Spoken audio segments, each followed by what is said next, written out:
Hello and welcome to this IIWI game review. I'm your host, Dan Cruzel. Thanks for joining me, everyone. Today we're talking about the game Kamiko.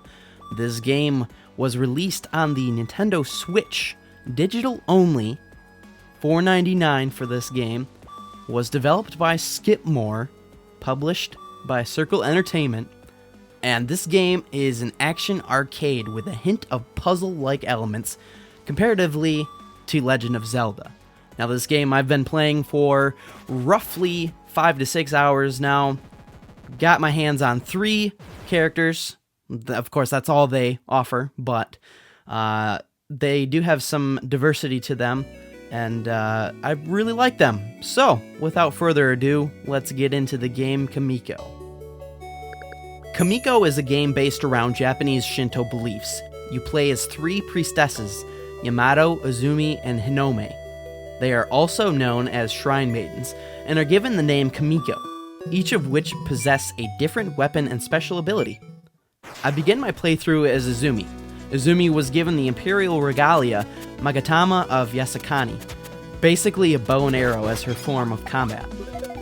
The neat thing about her is that if you press the A button 3 times in a row, every shot she has adds 1 arrow.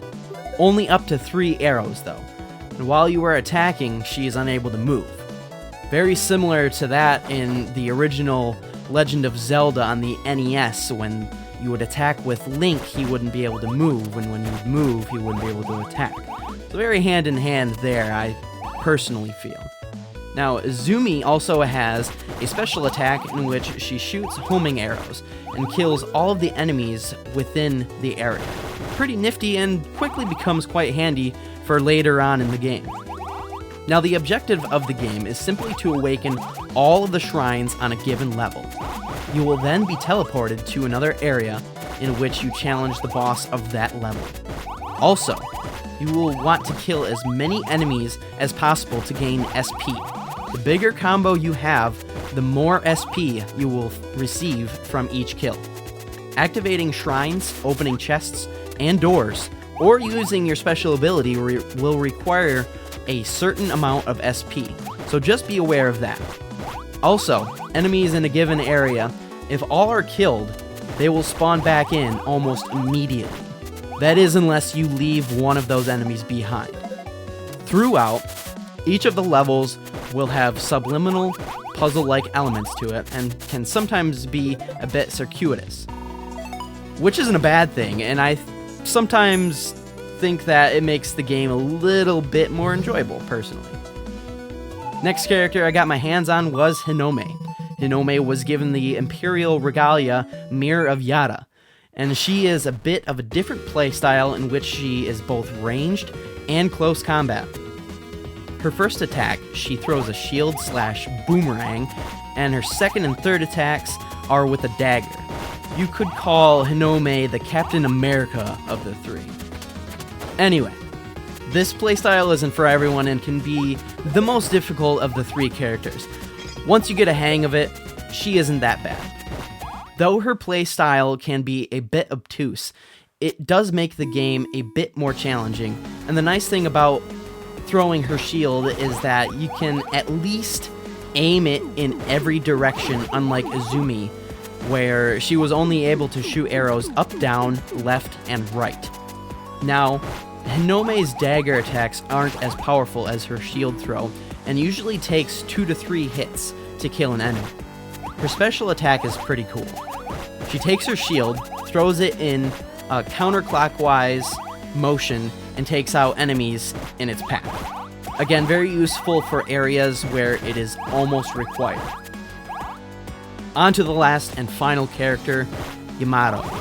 Yamato was given the Imperial Regalia Blade of Kusanagi. Yamato was by far my favorite character. Just the ease of use in her playstyle, the way she was able to move around the level while attacking, was so much fun. Unlike Hinome and Izumi, Yamato is strictly a close combat fighter. Only downside to this character is that enemies seem to take a bit longer to take down, depending on the enemy type and level, of course. I guess it does make sense seeing she's able to move a little more freely while taking a slash or two.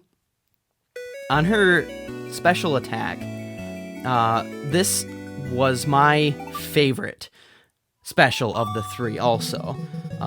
It was the most graceful, and not only was it cool and useful, but it allows you to take control and maneuver wherever you want it to go. She looks like a helicopter of death, like, get to the chopper! But, yeah, I had so much fun with Yamato, and Yamato was the character I chose to beat the game with, and all I can say is I'm glad that I did. Now on to the pros and cons. This is a very well-rounded game in terms of its genre. It does have some great moments of action, especially at the bosses. The little nodes of puzzle-like elements definitely stuck out to me just because I've always loved a game that makes me think a little. That way I don't feel too lazy, if you know what I mean. Another awesome feature in this game is the music. I love it. Hits me right in the feels when it comes to electronic 8-bit music. Great job there. And finally, it has pretty good replay value. Onto the cons. This game is very short. It felt very, very short to me. On average, a speedrunner was able to beat the game in just about 15 minutes. If you're into that sort of thing, then this game is definitely for you. I felt like all of the levels were virtually the same.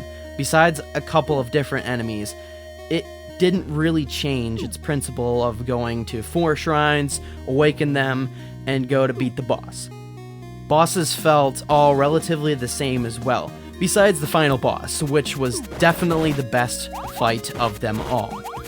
Last thing is, there were some minor frame rate dips within the game, but wasn't bad enough to hinder the experience that I was having. So, final verdict on Kamiko. Kamiko, priced at $4.99 on the Nintendo Switch, is for sure worth it. Though the game felt short, everything in this game felt good. Diversity of characters, boss fights, puzzle-like elements. What more could you ask for in a $5 game? So, there you have it.